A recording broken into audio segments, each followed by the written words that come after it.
Hey, how's it going? We are going to keep doing chapter 15. Yay! Today, we're going to do 3 pages of notes. We are going to start off talking about geosynchronous orbits. Geosynchronous orbits. This would be a satellite that remains over the same location on the Earth. Remains over the same location on the Earth. So as the Earth rotates, the satellite stays over that same spot. Purpose of these, why would we have a geosynchronous orbit? I looked up, I'm on nasa.gov. It says that there are many satellites currently in geosynchronous orbit. The weather satellite pictures we see on the news come from these satellites. They constantly send pictures and information to receiving dishes on Earth. Most cable TV signals are also sent around the world with these types of satellites. So there's 2 examples, weather and cable TV. Essentially, if we're trying to always be looking at the same spot of Earth, we're trying to see the storm, so you can check it out on your weather app. You don't want that satellite moving all over the place. You want it to be in sync with the Earth, so as the Earth rotates, it rotates with it. If you break down the word geosynchronous, in sync with the Earth.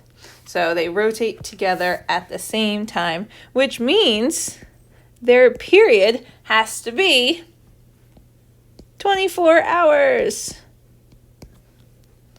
24 hours is the same as 8,000 or 86,400 seconds. So if you want your satellite to rotate with this period, you want it to take 24 hours to go around so that it's always above the Earth at the same location, we can go through and do the math to figure out how in the world are we going to set it so that happens. Well, luckily, you know how to do that. We're going to say that the force of gravity is equal to the centripetal force.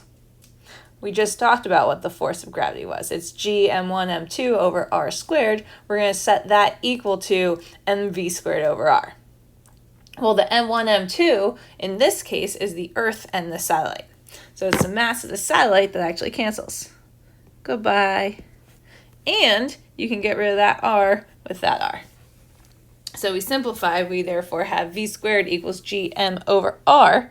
But we also know that when the satellite's traveling, it's traveling in circular motion, so the speed of it would be its distance over time, which is 2 pi r over period. So if we square this, we get 4 pi squared r squared over t squared. That's going to equal our gm over r. Now, what are we trying to solve for? We're trying to find where does this satellite need to be in order for it to be geosynchronous. So we're going to solve for r. So multiply, you get r cubed, and then you take the square root, you are left with this. This is how you can figure out where it needs to be. G we know is a constant, 6.67 times 10 to the negative 11th. Mass of the Earth is your 5.98 times 10 to the 24th. 5.98 times 10 to the 24th kilograms. And of course, period, we said was 86,400 seconds.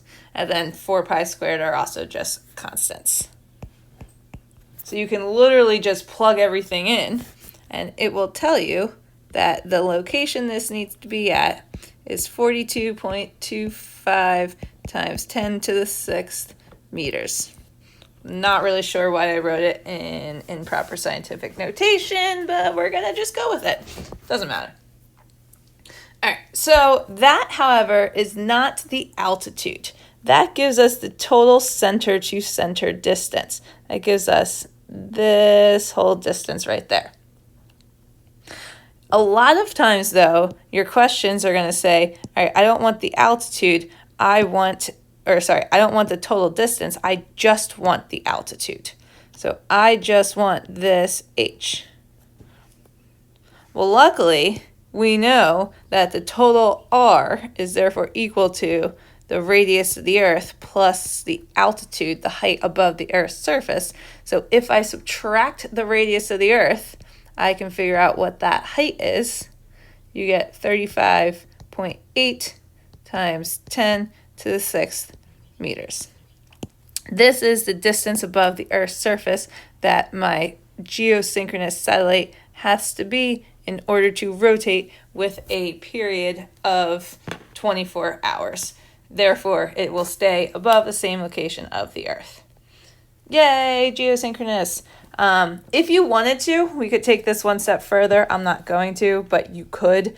If you wanted to find the speed, you could come back to either this equation or this one would work too, and plug in what we got for r.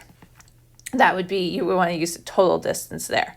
So we could say the speed is therefore 2 pi times the 42.25 times 10 to the 6th divided by the 86,400 seconds, and that would give you how long it would take.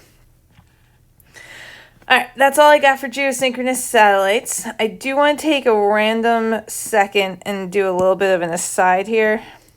Let's bring this down here.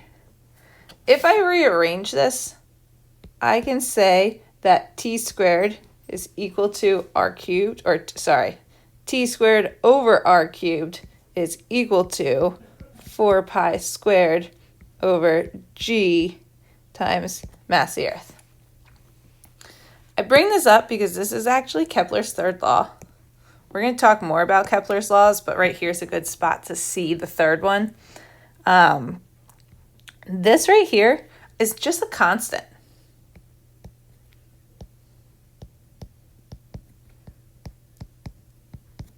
Four pi squared are just numbers, g is just a constant, and the mass of the Earth is also just a constant. So t squared over r cubed is a constant.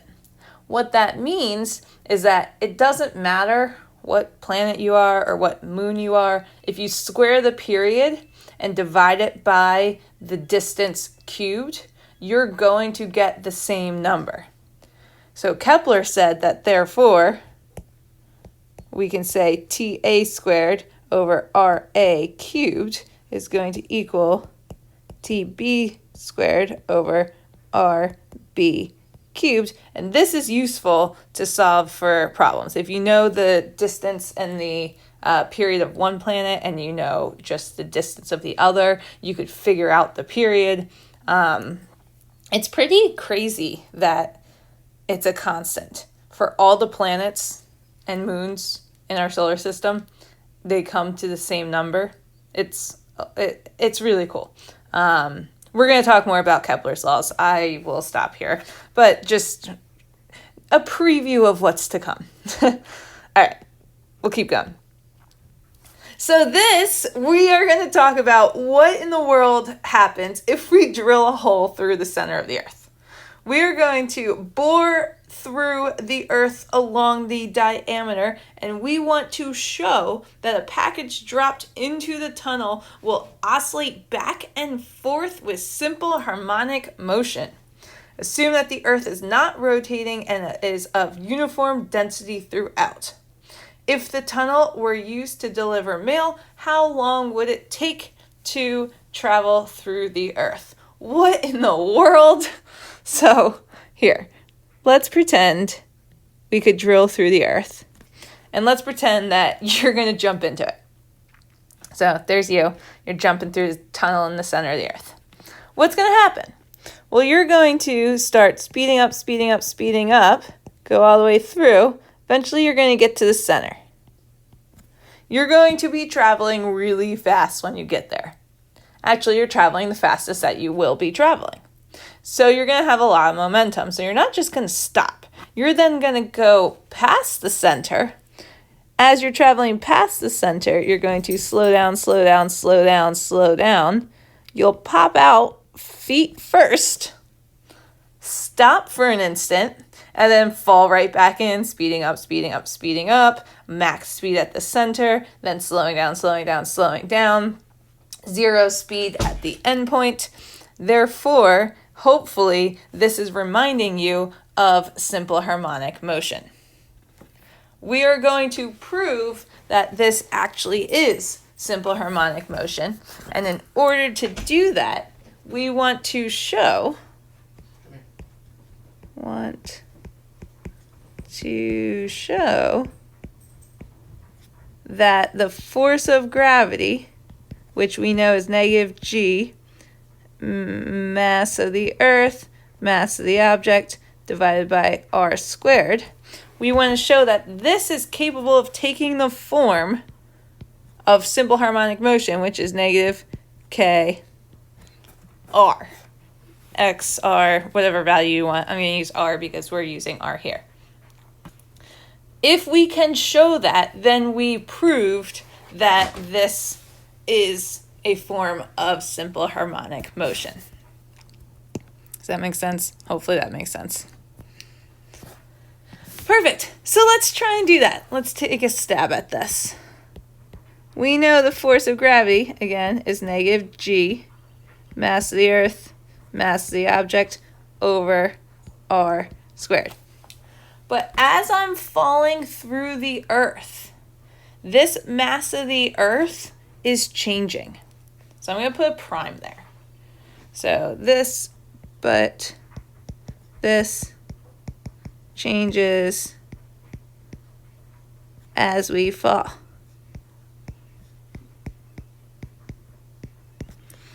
Where we are, so the r is changing, and the amount of mass that's under us is also changing. So if I look at my picture over here, essentially, I'll use hot pink, as I'm falling through, the Earth is going to be getting smaller. The amount of mass that is contributing to the gravitational force is always changing. Where we are is changing, and the mass is changing. Luckily, what we can say, so mass inside, I'm going to call that's the same as me prime. That's what I used in the formula.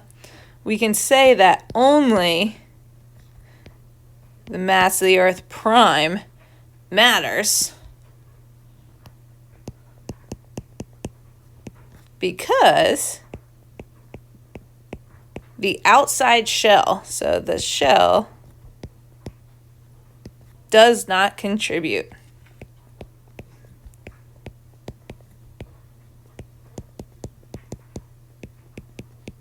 And I'm going to say see notes at back.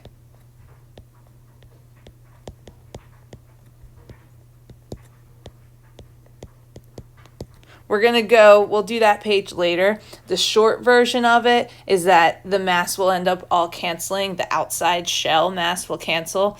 So the net force of gravity from the mass outside the radius that you are at does not matter. But we're going to accept that for now. I'll go through, we'll analyze that at the end of this. So under that assumption, what that means is that I want to find an expression for this mass inside, and I can use the fact that the density is the same throughout. It is an assumption. We're assuming the density is the same throughout. It's not, but let's just assume that it is. So the density of the entire Earth is the mass of the Earth divided by the volume of the Earth, 4/3 pi radius of the Earth cubed. That's going to have to equal this inside mass, me prime, divided by 4/3 pi, and I'm going to use little r cubed for wherever we happen to be. So let's rearrange that and solve for me prime. Me prime is therefore the mass of the Earth divided by the radius of the Earth cubed times little r cubed. And we're going to take this and plug it in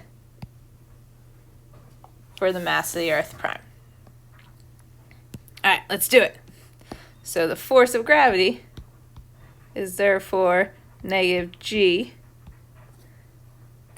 mass of the Earth over radius of the Earth cubed times r cubed times the other m divided by r squared. All right, let's clean it up. It's a little ugly. The force of gravity is therefore negative anything that's a constant, I'm going to put together. G, mass of the Earth, mass of the object, radius of the Earth cubed. And then we have r cubed over r squared, so just r. And oh my goodness gracious, I think we did it. Look, we have the form F equals negative k x. What? Holy moly, we got there. Therefore, we have simple harmonic motion.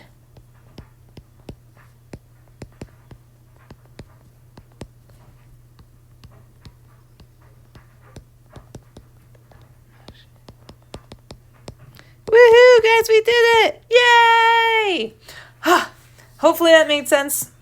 I know we glossed over the mass of the Earth part. We're going to go explain that a little bit more, but let's do part B first. Part B says, all right, if this tunnel was to deliver mail, how long would it take to deliver? All right, new color, purple. We got to recall something.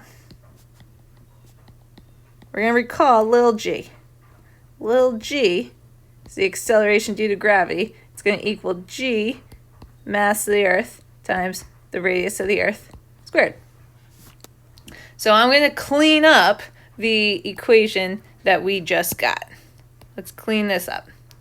We can say, thus, the force of gravity, well, g, mass of the Earth, over the radius of the Earth squared, we have that in our equation, so we're going to call that just g.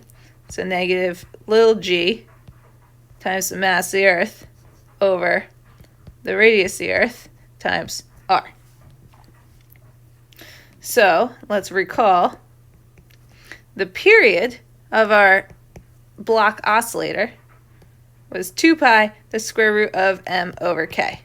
So this is a different type of simple harmonic motion, but it's going to take the same form. So rk here, the effective value of k, is gm over r. This is my k right here. We can say that that's my k effective. That's the effective k. So let's plug that in.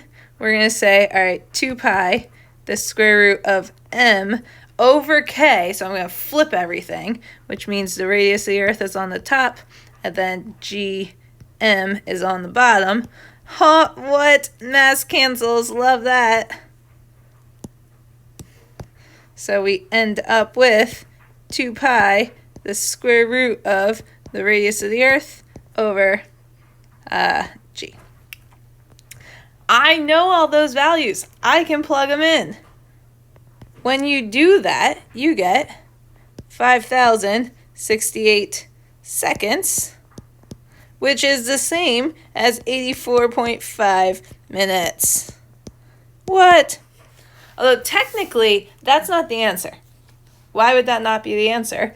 Well, that's the time round trip. That's the time for it to do one full period of oscillation, for it to start at one end, go all the way through, and then come back.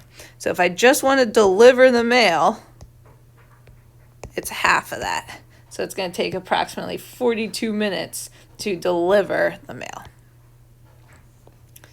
Yay! Super crazy, super fun to think about. So let's take a minute, let's go to the page at the back that I glossed over, and let's dive a little bit deeper into why that works, and then we'll call it a day. So we're going to go all the way to the back, flip, you're looking for the inverse square law page. Here we go. So what we've got going on here is, let's assume this is a point source of light. Point source of light, it's got some fixed angle. Angle remains fixed. So that angle's not changing. So at a distance of r, there is one area unit that captures all the light. So one unit area captures all the light. All the light. At a distance of 2r, we've got 4 unit areas. So each unit area captures a quarter of the light. So 4 unit areas. So each captures 1/4 of light. And of course you can then do 9. 3r has 9 unit areas, so each one is capturing 1/9 of the light. So what in the world is this talking about? Well, this goes and explains what it means to be an inverse square law. Let's apply this to our Earth example. If I have my mass, I've got some object here, I want to figure out the force of gravity from the top and the bottom. So the force of gravity from the top, we're going to say is G, mass of whatever this mass is up here, times the mass of the object, divided by the distance. Let's say that it is just 1 meter away, so r squared. Versus, let's compare that to the bottom. We've got G. The mass, though, is 9 times because this spreads out like that. So we've got essentially 9 unit areas. So 9 times the mass. 9m times the mass of the object divided by, well, I'm 3 times away, so it's 3r squared. Oh my goodness, simplify that. They're the same thing. So the force of gravity at the top equals the force of gravity at the bottom. Therefore, the net force equals 0. And you can extrapolate this in all directions. So let's rotate this and deal with this mass m now, and this mass 9m. So not just from the top and bottom, but all around it in all 360 degrees, the forces are all going to cancel. So there is no net force from the outside of the shell, which is why we just ignored it and said the only mass that we care about is the mass inside. Yay! All right, cool. Hopefully that all made sense, and we're going to keep going tomorrow. If you have any questions, email me or your teacher or whoever is watching this. Talk to your classmates, ask around. Yay! Okay, I really thought I had something else to say, but I don't think I do, so I'm going to end the video. Have an awesome day, guys, and I will talk to you guys later. All right, bye.